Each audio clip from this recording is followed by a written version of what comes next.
யாழில் போதைப்பொருள் வியாபாரிகள் தப்பிக்க போலீசார் வழி செய்கின்றனர். அமைச்சர் டக்ளஸ் அதிருப்தி. வவுனியா வைத்தியசாலையில் கோவிட் தொற்றால் ஒருவர் மரணம். ஜனாதிபதி வருகையினை முன்னிட்டு வடக்கு கிழக்கு புகையிரத கடவை காப்பாளர்கள் 48 மணி நேர பணி புறக்கணிப்பு.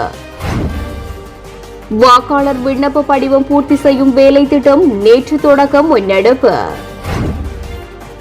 கோட்டாபயவுக்கு நடந்ததே ரணிலுக்கும் நடக்கும், தயாராகும் மக்கள். ராதாகிருஷ்ணன் எச்சரிக்கை.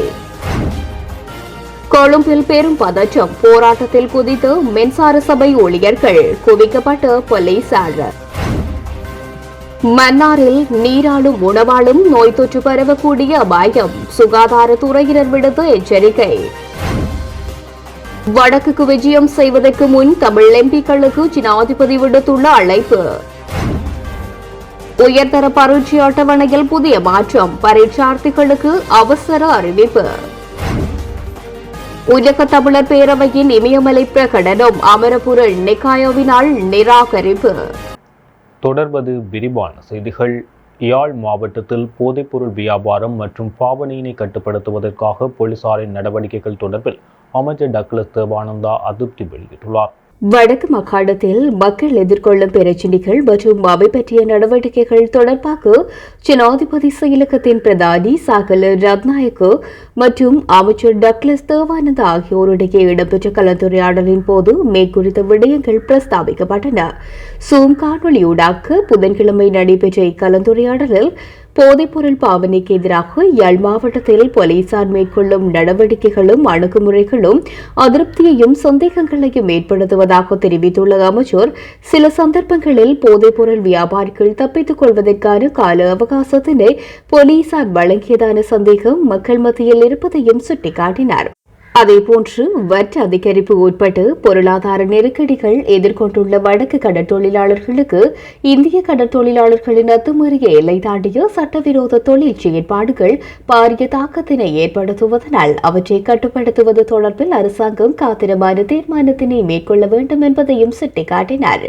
கடற்தொழிலாளர் விவகாரத்தினை தீர்ப்பதற்கு 2 நாட்டு கடற்தொழிலாளர்கள் மற்றும் துறை சார்ந்தோரை உள்ளடக்கி உருவாக்கப்பட்டு இணைந்த செயற்குழுவின் சந்திப்பு மற்றும் 2 நாட்டு அமைச்சர்கள் மட்டத்திலான சந்திப்பு போன்றவற்றில் மேற்கொள்ளப்பட்ட தீர்மானங்களை நடைமுறைப்படுத்துவது தொடர்பாகவும் பிரஸ்தாபிக்கப்பட்டது.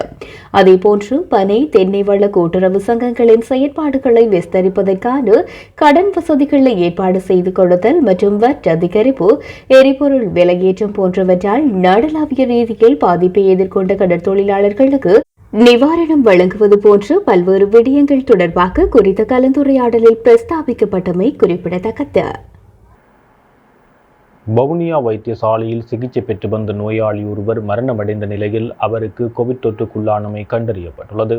அனுராதபுரம் பதவியா பிரதேசத்தை சேர்ந்த குறித்த நபர் சிறுநீரக நோய் காரணமாக வவுனியா பொது வைத்தியசாலையில் சிகிச்சைக்காக அனுமதிக்கப்பட்டிருந்தார்.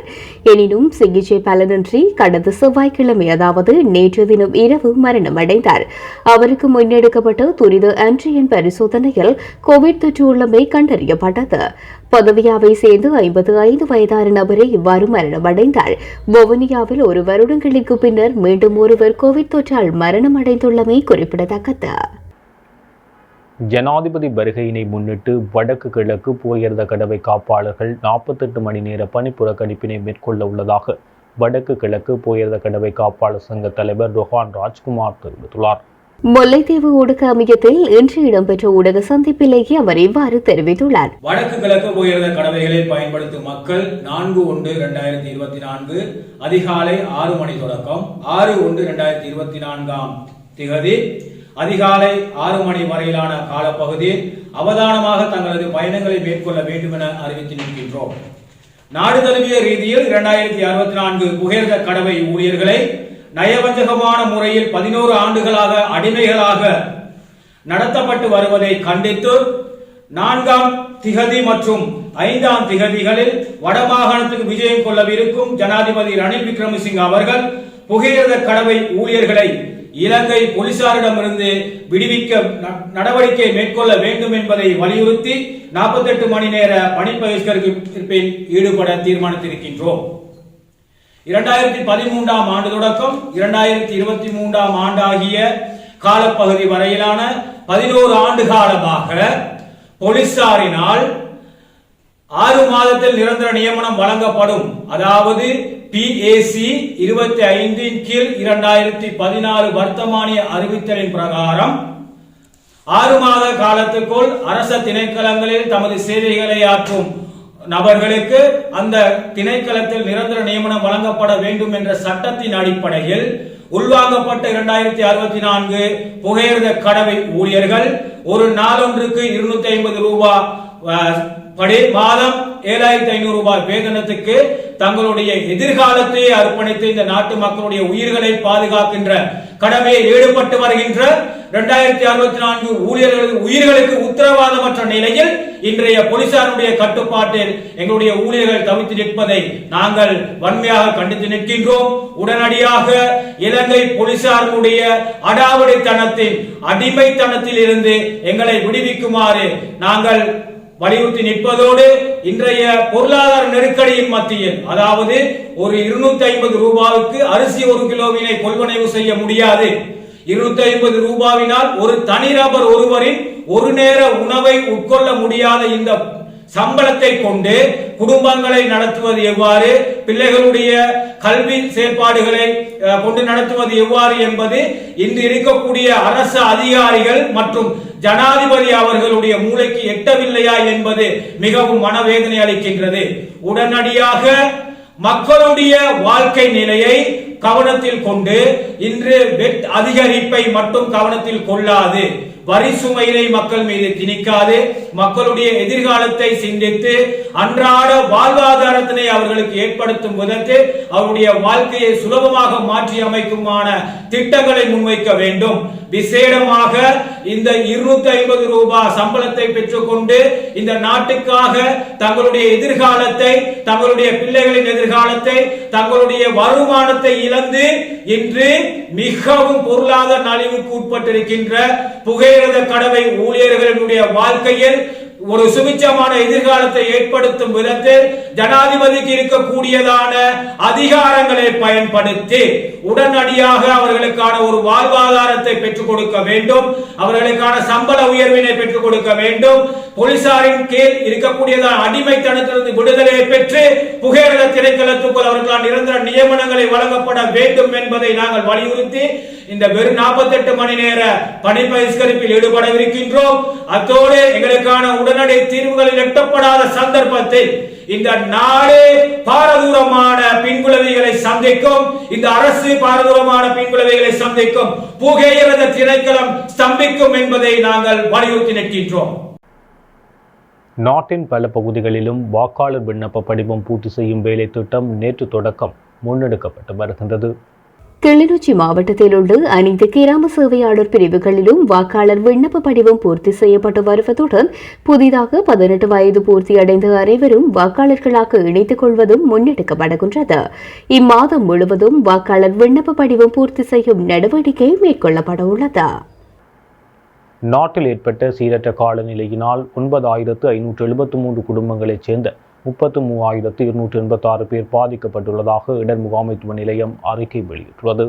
தொடர் மழையினால் நீர்நிலைகள் நிரம்பி வழிவதுடன் தாழ்நில பகுதிகள் நேரில் மூழ்கியுள்ளது. பதுளை மாவட்டத்தில் 641 குடும்பங்களை சேர்ந்து 2143 பேர் பாதிக்கப்பட்டுள்ளதுடன் 1078 பேர் பாதுகாப்பான இடங்களில் தங்க வைக்கப்பட்டுள்ளார்கள். அத்துடன் 87 வீடுகள் பகுதியளவில் சேதமடைந்துள்ளது. மொனராக்கலை மாவட்டத்தில் 18 குடும்பங்களை சேர்ந்து 73 பேர் பாதிக்கப்பட்டுள்ளதோடு ஒரு வீடு பகுதியளவில் சேதமடைந்துள்ளது. அத்துடன் 66 பேர் பாதுகாப்பான இடங்களில் தங்க வைக்கப்பட்டுள்ளனர். ரத்தினபுரி மாவட்டத்தில் 2 குடும்பங்களை சேர்ந்து 6 பேர் பாதிக்கப்பட்டுள்ளதோடு 2 வீடுகளும் பகுதியளவில் சேதமடைந்திருக்கின்றது. அத்துடன் 29 பேர் பாதுகாப்பான இடங்களில் தங்க வைக்கப்பட்டுள்ளார்கள். கேகாலை மாவட்டத்தில் 2 குடும்பங்களை சேர்ந்து 7 பேர் பாதிக்கப்பட்டுள்ளதுடன் 2 வீடுகள் பகுதியளவில் சேதமடைந்துள்ளது. திருகோணமலை மாவட்டத்தில் 498 குடும்பங்களினை சேர்ந்து 1339 பேர் பாதிக்கப்பட்டுள்ளதுடன் ஒரு ஒரு வீடு பகுதியளவில் சேதமடைந்துள்ளது. 753 பேர் பாதுகாப்பான இடங்களில் தங்க வைக்கப்பட்டுள்ளனர். அம்பாறை மாவட்டத்தில் 5848 குடும்பங்களினை சேர்ந்து 20,378 பேர் பாதிக்கப்பட்டுள்ளதுடன் 88 வீடுகள் பகுதியளவில் சேதமடைந்துள்ளது. அத்துடன் 4 பேர் காயமடைந்துள்ளார்கள். மட்டக்களப்பு மாவட்டத்தில் 1985 குடும்பங்களினை சேர்ந்து 7,225 பேர் பாதிக்கப்பட்டுள்ளதுடன் 15 வீடுகள் பகுதியளவில் சேதமடைந்துள்ளது. அத்துடன் 82 பேர் பாதுகாப்பான இடங்களில் தங்க வைக்கப்பட்டுள்ளனர். நுவரெலியா மாவட்டத்தில் 61 குடும்பங்களினை சேர்ந்து 213 பேர் பாதிக்கப்பட்டுள்ளதுடன் 45 வீடுகள் பகுதியளவில் சேதமடைந்துள்ளது. அத்துடன் 61 பேர் பாதுகாப்பான இடங்களில் தங்க வைக்கப்பட்டுள்ளனர். மாத்தளை மாவட்டத்தில் 117 குடும்பங்களினை சேர்ந்து 342 பேர் பாதிக்கப்பட்டுள்ளதுடன் 50 வீடுகள் பகுதியளவில் சேதமடைந்துள்ளது. அத்துடன் 185 பேர் பாதுகாப்பான இடங்களில் தங்க வைக்கப்பட்டுள்ளனர். கண்டி மாவட்டத்தில் 226 குடும்பங்களினை சேர்ந்து 161 பேர் பாதிக்கப்பட்டுள்ளார்கள். 4 வீடுகள் முழுமையாகவும் 138 வீடுகள் பகுதியளவிலும் சேதமடைந்துள்ளது. 58 பேர் பாதுகாப்பான இடங்களில் தங்க வைக்கப்பட்டுள்ளனர். அனுராதபுரம் மாவட்டத்தில் 9 குடும்பங்களை சேர்ந்து 41 பேர் பாதிக்கப்பட்டுள்ளதுடன் 2 வீடுகள் பகுதியளவில் சேதமடைந்துள்ளது. புத்தளம் மாவட்டத்தில் 85 குடும்பங்களை சேர்ந்து 327 பேர் பாதிக்கப்பட்டுள்ளதுடன் 5 வீடுகள் பகுதியளவில் சேதமடைந்துள்ளது. குருநாகல் மாவட்டத்தில் 15 குடும்பங்களை சேர்ந்து 58 பேர் பாதிக்கப்பட்டுள்ளதுடன் 12 வீடுகள் பகுதியளவில் சேதமடைந்துள்ளது. அம்பாந்தோட்டை மாவட்டத்தில் 57 குடும்பங்களை சேர்ந்து 232 பேர் பாதிக்கப்பட்டுள்ளதுடன் 9 வீடுகள் பகுதியளவில் சேதமடைந்துள்ளதாக அவ்வறிக்கையில் குறிப்பிடப்பட்டுள்ளது. வரி அதிகரிப்பால் நடுத்தர மற்றும் கீழ்மட்டங்களில் உள்ளவர்கள் கடுமையாக பாதிக்கப்பட்டுள்ளதாக மலையக மக்கள் முன்னணியின் தலைவரும் நுவரெலியா மாவட்ட பாராளுமன்ற உறுப்பினருமான வேலுசாமி ராதாகிருஷ்ணன் தெரிவித்துள்ளார். இது தொடர்பில் அவர் மேலும் தெரிவிக்கையில், முன்னாள் ஜனாதிபதி கோட்டாபய ராஜபக்ஷ அன்று வட்வரியை குறைத்து தனது பதவியை இழந்தார். அதேபோல ரணில் விக்ரமசிங்கே இன்று வட்வரியை அதிகரித்து தனது பதவியை இழக்கப் போகின்றார் எனவும் தெரிவித்தார். வட்வரி அதிகரிப்பையே இந்த அரசு மக்களுக்கு பரிசாக வழங்கியுள்ளது. விலை அதிகரிப்பு, பொருட்கள் தட்டுப்பாடு போன்ற செய்திகளே புத்தாண்டில் வெளிவருகின்றன. இந்நிலையில் வட்வரி அதிகரிப்பால் நடுத்தர மற்றும் கீழ்மட்டங்களில் உள்ளவர்கள் கடுமையாக பாதிக்கப்பட்டுள்ளனர். ஏனையவர்களுக்கும் பெரும் தாக்கம் ஏற்பட்டுள்ளது. இந்த வருடம் தேர்தல் வருடம். இந்த அரசை விரட்ட மக்கள் தீர்மானித்துவிட்டனர். எனவே தோல்விக்காக இந்த அரசு காத்திருக்கின்றது என்றே கூற வேண்டும் எனவும் தெரிவித்தார். இலங்கை மின்சார சபையை தனியார் மயப்படுத்துவதற்கு எதிர்ப்பு தெரிவித்து கொழும்பில் பாரிய போராட்டம் ஒன்று முன்னெடுக்கப்பட்டுள்ளது. இந்த போராட்டம் இன்று கொழும்பில் உள்ள மின்சார சபையின் பிரதான காரியாலயத்திற்கு முன்பாக முன்னெடுக்கப்பட்டுள்ளது. தற்போதைய அரசாங்கம் இலங்கை மின்சார சபையை இந்தியாவின் அத்தாடி குழுமத்திற்கு விற்பனை செய்ய உள்ளதாக சில தகவல்கள் வெளியாகியிருந்தன. இதற்கு எதிர்ப்பு தெரிவித்து நாடளாவிய ரீதியில் உள்ள ஆயிரக்கணக்கான மின்சார சபை ஊழியர்கள் மற்றும் மின்சார சபையுடன் தொடர்புடைய 6 சங்கங்களின் உறுப்பினர்களும் இந்த போராட்டத்தில் இணைந்துள்ளனர். மேலும் பாதுகாப்பு கருதி சம்பவ இடத்தில் பெருமளவிலான போலீசார் குவிக்கப்பட்டுள்ளமை குறிப்பிடத்தக்கது. அரசியல் தீர்வு, நல்லிணக்கம் உள்ளிட்ட விடயங்களில் அர்த்தபுஷ்டியான நகர்வுகள் முன்னெடுத்து இலங்கை வாழ் தமிழர்களின் நம்பிக்கையை ஜனாதிபதி ரணில் விக்ரமசிங்கே வென்றெடுக்க வேண்டும் என பாராளுமன்ற உறுப்பினர் சி.வி. விக்னேஸ்வரன் வலியுறுத்தியுள்ளார். ஜனாதிபதியின் வாக்குறுதிகளும் வடக்குக்கான உத்தேச விஜயமும் செயற்பாட்டளவில் அமையுமாயின் ஒத்துழைப்பை வழங்குவோம் என்றும் குறிப்பிட்டார். நீண்ட காலமாக தீர்க்கப்படாமல் உள்ள தமிழ் மக்களின் பிரச்சினைகளுக்கு நிரந்தர தீர்வினை பெற்றுக் கொள்வதற்கு தமிழ் வேட்பாளர் ஒருவர் ஜனாதிபதி தேர்தலில் களமிறங்க வேண்டும் என்ற கோரிக்கை முன்வைக்கப்பட்டுள்ளதாகவும் தமிழ் தலைவர்கள் இணைந்து கூறினால் வேட்பாளராக களமிறங்குவது குறித்து பரிசீலிப்பதாகவும் சி.வி. விக்னேஸ்வரன் மேலும் குறிப்பிட்டார். ஜனாதிபதி ரணில் விக்ரமசிங்கே நாளைய தினம் வியாழக்கிழமை வடக்கிற்கு விஜயம் மேற்கொள்ள உள்ள நிலையில் அவர் இவ்வாறு தெரிவித்தார்.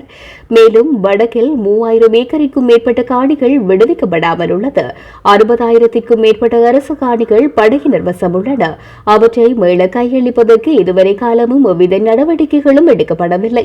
கொழும்பில் உள்ளவர்களின் காணிகளை மீள கொடுத்துவிட்டு அதனையும் காணி விடுவிப்பு என தெரிவிக்கக்கூடும்.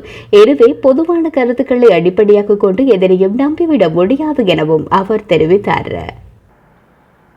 மன்னாரில் திண்ம கழிவகற்றல் பிரச்சினைக்கு விரைவில் ஒரு நிரந்தர தீர்வு எட்டப்படாத விடத்து மன்னார் மாவட்டத்தில் டெங்கு பரவல் அதிகரிக்கலாம் என்பதுடன் நீர் மற்றும் உணவுகள் ஊடாக பரவும் நோய் தொற்றும் அதிகரிக்க வாய்ப்புள்ளதாக மன்னார் பிராந்திய சுகாதார சேவைகள் பணிப்பாளர் வைத்தியர் டி வினோதன் தெரிவித்துள்ளார்.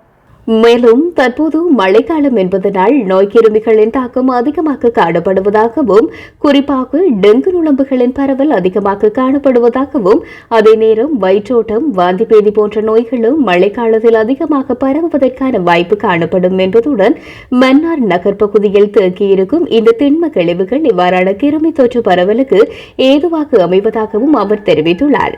அத்துடன் மன்னார் பொது வைத்தியசாலை சூழலிலும் கழிவுகள் மற்றும் புட்கள் உட்பட பல இடங்களில் நீர் தேங்கியுள்ளதாகவும் ஆனாலும் மன்னார் வைத்தியசாலை சுத்தப்படுத்தலுக்கு போதிய ஆளணியினர் இன்மையினால் இந்த பிரச்சினை நீடித்து வருவதாகவும் எனவே மன்னார் மக்களின் ஆரோக்கியத்தில் அக்கறையுள்ள பொதுமக்கள் நலன் விரும்பிகள் வைத்தியசாலை சூழலை சுத்தப்படுத்த உதவிகளை வழங்க முன்வருமாறும் குழுக்களாகவும் தனிநபர்களாகவும் சிரமதான பணிகளை மேற்கொண்டு தங்களுடைய உதவியை வழங்குமாறு கோரிக்கை விடுத்துள்ளார். சுகாதார பணி உதவியாளர்கள் 85 பேர் மன்னார் வைத்தியசாலையில் பற்றாக்குறையாக காணப்படுகின்ற நிலையில் ஒப்பந்த அடிப்படையில் பணியமர்த்தப்பட்டுள்ள 10 நபர்களே குறித்த சுத்தப்படுத்தல் பணிகளை மன்னார் வைத்தியசாலை சூழலில் மேற்கொண்டு வருகின்றமை குறிப்பிடத்தக்கது. அரசாங்கத்துடன் சேர்ந்து பணியாற்ற வடக்கு கிழக்கு தமிழ் பாராளுமன்ற உறுப்பினர்கள் முன்வர வேண்டும் என ஜனாதிபதி ரணில் விக்ரமசிங்க அழைப்பு விடுத்துள்ளார். அப்போதுதான் பொருளாதார தீர்வையும் அரசியல் தீர்வையும் நாம் விரைவில் வென்றெடுக்க முடியும் எனவும் குறிப்பிட்டுள்ளார். ஜனாதிபதி 4 நாள் பயணம் மேற்கொண்டு நாளை வடக்குக்கு வருகின்றார். இந்நிலையில் கொழும்பு ஊடகம் ஒன்றுக்கு பொருளாதார பிரச்சினை தேசிய இனப்பிரச்சினை தொடர்பில் கருத்து தெரிவிக்கும் போதே அவர் இந்த விடயத்தை கூறியுள்ளார். மேலும் தெரிவிக்கையில் ஒருபுறத்தில் நாட்டின் பொருளாதாரத்தை நாம் கட்டியெழுப்ப வேண்டும், அதேவேளை மறுபுறத்தில் தேசிய இனப்பிரச்சினைக்கு அரசியல் தீர்வை நாம் காண வேண்டும். இந்த 2 பிரதான விடயங்களும் நிறைவேற வடக்கு கிழக்கு தமிழ் நாடாளுமன்ற உறுப்பினர்களின் முழுமையான ஆதரவு மிகவும் அவசியமானது எனவும் தெரிவித்தார். வரி அதிகரிப்பின் காரணமாக ஏற்படும் பொருளாதார நெருக்கடிகளினால் நாட்டில் உயிரிழப்புகள் ஏற்படலாம் என எதிர்க்கட்சித் தலைவர் சஜித் பிரேமதாச தெரிவித்துள்ளார். இது தொடர்பில் அவர் மேலும் தெரிவிக்கையில் புதிதாக நடைமுறைப்படுத்தப்பட்டுள்ள வரி மக்களின் துயரத்தை மேலும் அதிகரிக்க செய்யும் என்றும் இதனால் ஏற்படும் பொருளாதார நெருக்கடிகள் காரணமாக உயிரிழப்புகள் ஏற்படலாம். குடும்ப தேவைகளை பூர்த்தி செய்து பிள்ளைகளுக்கு உணவளிக்க முடியாத குடும்பங்கள் காரணமாக தற்கொலை சம்பவங்கள் பதிவாகி வருகின்றன. தற்போதைய அரசாங்கம் மக்களின் அவலத்தை மேலும் கூட்டி வருவதுடன் இந்த ஆண்டு ஜனவரி மாதம் முதல் புதிய வரியை நடைமுறைப்படுத்துவது அத்தகைய நடவடிக்கைகளில் ஒன்றாகும். அரசாங்க வருமானத்தை அதிகரிப்பதற்கு வரியை அதிகரிப்பது மாத்திரம் தீர்வு அல்ல. நாட்டில் இருந்து திருடப்பட்ட பணம் மீள நாட்டுக்கு கொண்டு வரப்பட வேண்டும். தற்போதைய அரசாங்கம் திருடர்களை நம்பி ஜனாதிபதி மற்றும் பிரதமர் பதவிகளை பெற்றுக் கொண்டமையினால் இதனை செய்ய முடியாதுள்ளது. திருடர்களை கைது செய்வதற்கு பதிலாக அவர்களை பாதுகாப்பதற்காகவே தற்போதைய அரசாங்கம் செயற்பட்டு வருகின்றது என குறிப்பிட்டுள்ளார். 2023க்கான உயர்தர பரீட்சை அட்டவணையில் புதிய மாற்றம் ஒன்று செய்யப்பட்டுள்ளதாகவும் இது குறித்து மாணவர்கள் அவதானத்துடன் செயல்படுமாறு பரீட்சை ஆணையாளர் நாயகம் அமித் ஜெயசுந்தர விண்ணப்பதாரர்களிடம் கோரிக்கை விடுத்துள்ளார். அதாவது இம்முறை புதிய பாடமாக கொரிய மொழி சேர்க்கப்பட்டுள்ளது. இதன் காரணமாக அட்டவணையில் சில மாற்றங்கள் மேற்கொள்ளப்பட்டுள்ளன. எனவே பழைய அட்டவணையை பயன்படுத்த வேண்டாம் என அனைவரையும் கேட்டுக் கொள்கின்றேன். ஏனெனில் சில வலைதளங்கள் பழைய அட்டவணையை காட்டக்கூடும். பரீட்சார்த்திகளின் வசதிக்காக இந்த அட்டவணையை அனுமதி சீட்டிலேயே காட்டியுள்ளோம். அதனால் வேறு எந்த தகவலுக்கும் செல்ல தேவையில்லை. அனுமதி சீட்டில் உள்ள அட்டவணையின் படியே பரீட்சைகள் இடம்பெறவுள்ளதாகவும் அவர் தெரிவித்துள்ளார்.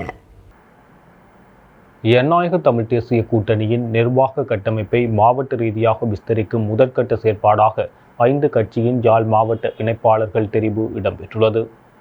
ஜனநாயக தமிழ் தேசிய கூட்டணியில் அங்கம் வகிக்கும் கட்சிகளான செலோ, பிளாட், EPRLF, தமிழ் தேசிய கட்சி, ஜனநாயக போராளிகள் கட்சி ஆகியவற்றின் கட்சித் தலைவர்கள் கூட்டணியின் இணை தலைவர்களாகவும் கட்சிக்கு ஓர் செயலாளரும் பேச்சாளரும் பொருளாளரும் தேசிய அமைப்பாளரும் துணை தேசிய அமைப்பாளரும் நியமிக்கப்பட்டு 15 பேர்கள் கொண்ட கட்சிக்கான உயர் பீடம் ஒன்று உருவாக்கப்பட்டுள்ளது. இதனை விஸ்தரிக்கும் பொருட்டே இந்நிகழ்வு இடம்பெற்றது. குறித்த நிகழ்வானது ஜனநாயக தமிழ் தேசிய கூட்டணி கூட்டணியின் இணைத் தலைவர்களின் ஒருவரும் யாழ் மாவட்ட நாடாளுமன்ற உறுப்பினருமான சித்தார்த்தன், ஜனநாயக தமிழ் தேசிய கூட்டணியின் செயலாளர் ராகவன், ஜனநாயக தமிழ் தேசிய கூட்டணியின் துணை தேசிய அமைப்பாளர் சுரேந்திரன், ஜனநாயக தமிழ் தேசிய கூட்டணியின் பொருளாளர் துளசி ஆகியோரின் நெறிப்படுத்தலில் நடைபெற்றது.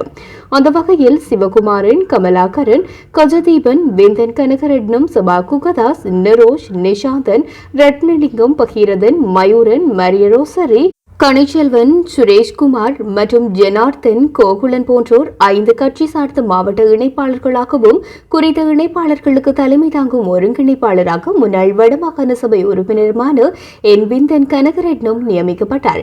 மேலும் கூட்டத்தில் தீர்மானங்களாக ஜனநாயக தமிழ் தேசிய கூட்டணியை மாவட்ட ரீதியில் அரசியல், பொருளாதார, நிர்வாக ரீதியாக கட்சியை வலுப்படுத்த வேண்டும், அரசின் அடக்குமுறைகளுக்கு எதிரான போராட்ட நிகழ்வுகளை இணைத்து முன்னெடுப்பதென்றும், குறிப்பாக சிங்கள குடியேற்றம், பௌத்தமயமாக்கல், ஆக்கிரமிப்பு போன்றவற்றிற்கு எதிராக இணைந்து போராடுவது என்றும், மாவட்டத்திற்கு ஒரு அரசியல் பணிமனை திறக்கப்பட வேண்டும், நலிவுற்ற மக்களுக்கு உதவி திட்டங்களை முன்னெடுப்பது என்றும், கல்வி, கலாச்சார கட்டமைப்புகளை ஊக்குவிப்பதற்கு உழைப்பதென்றும், மாவட்டத்தில் தொகுதி, கிளை, கிராம மட்டத்திலான கட்சி கிளைகளை கட்டமைப்பது என்றும், மகளிர் அணியை உருவாக்குவதென்றும் முதற்கட்டமாக இணைப்பாளர்களால் தீர்மானிக்கப்பட்டது. கட்சியின் வேலை திட்டங்கள் தொடர்பான ஊடக தொடர்புகளையும் சமூக வலைதளங்களின் கட்டமைப்புகளையும் இயக்குபவராக இணைப்பாளரும் சட்டப்பீட மாணவருமான ஜே ஜனார்த்தனன் மேற்கொள்வார் எனவும் தீர்மானிக்கப்பட்டது. கட்சிகளின் இணைப்பாளர்கள் அனைவரும் கட்சியின் செயலாளர், கட்சியின் தேசிய அமைப்பாளர், கட்சியின் துணை தேசிய அமைப்பாளர் ஆகியோருடன் கலந்து ஆலோசித்து கட்சியின் நிர்வாக, அரசியல், பொருளாதார மற்றும் கல்வி, கலாச்சார புனரமைப்பு உதவித்திட்ட செயற்திட்டங்களை முன்னெடுப்பது என்றும் தீர்மானிக்கப்பட்டது. இலங்கை கடற்பரப்பில் பயணிக்கும் வெளிநாட்டு கப்பல்களிடமிருந்து டொலர் கட்டணத்தை பெறும் உரிமை இதுவரை பயன்படுத்தப்படவில்லை என நீதி, சிறைச்சாலை விவகாரங்கள் மற்றும் அரசியலமைப்பு மறுசீரமைப்பு அமைச்சர் விஜிதாச ராஜபக்ச தெரிவித்துள்ளார். பாராளுமன்ற உறுப்பினர் சரத் வீரசேகர தலைமையில் தேசிய நீர் விஞ்ஞான சட்டம், தேசிய பாதுகாப்பு தொடர்பான துறைசார் மேற்பார்வை குழுவில் பரிசீலிக்கப்பட்ட போதே அவர் மேற்கண்டவாறு குறிப்பிட்டார். இதன்படி இந்த சட்டமூலத்தை நிறைவேற்றுவதன் மூலம் வெளிநாட்டு கப்பல்களிடமிருந்து டொலர் கட்டணத்தை பெற்றுக் கொள்ளும் உரிமைக்கு தேவையான சட்ட அதிகாரம் இலங்கைக்கு கிடைக்கும் என நிதியமைச்சர் வலியுறுத்தியுள்ளார். தேசிய நேரியல் அலுவலகம் அமைப்பதன் மூலம் நேரியல் ஆய்வாளர்கள் மற்றும் கடல் வரைபட வல்லுநர்களின் பதிவு மற்றும் அது தொடர்பான விடயங்கள் மேற்கொள்ளப்படும் என இதில் கலந்து கொண்ட அதிகாரிகள் குறிப்பிட்டுள்ளனர். அத்துடன் இங்கிலாந்து ராயல் நேவி கப்பல் போக்குவரத்திற்காக தென்கடல்களை உள்ளடக்கிய 3 வரைபடங்களை உருவாக்கியுள்ளதாக அறிவிக்கப்பட்டது. அதன்படி வரைபடங்களை உருவாக்குவதற்கு இலங்கையிலிருந்து தரவுகள் மாத்திரமே வழங்கப்பட்டுள்ளதாக அதிகாரிகள் சுட்டிக்காட்டினர். மேலும் தரவுகளை பெற்றதன் பின்னர் சம்பந்தப்பட்ட கடற்பரப்புகளுக்கான வரைபடங்களை உருவாக்குவதற்கு இலங்கைக்கு உரிமை உள்ளதாக கடற்படை அதிகாரிகள் குழுவிடம் தெரிவிக்கப்பட்டது. இந்த புதுப்பிக்கப்பட்ட தரவுகளின் அடிப்படையில் தொடர்புடைய வரைபடங்களும் புதுப்பிக்கப்பட்டு டொலர்களை உருவாக்க முடியும் என்று அதிகாரிகள் தெரிவித்தனர். பிரித்தானியாவை தளமாக கொண்ட உலக தமிழர் பேரவை மற்றும் அமரபுர நிகாயாவின் அனுநாயக்க தேரர் உள்ளிட்ட பௌத்த தேரர்கள் குழு தொகுத்த இமயமலை பிரகடனம் என்ற ஆவணம் இலங்கை அமரபுர மகா சங்க சபையின் கருத்து அல்ல என அந்த சங்க சபையின் உதவி பதிவாளர்கள் தெரிவித்துள்ளனர்.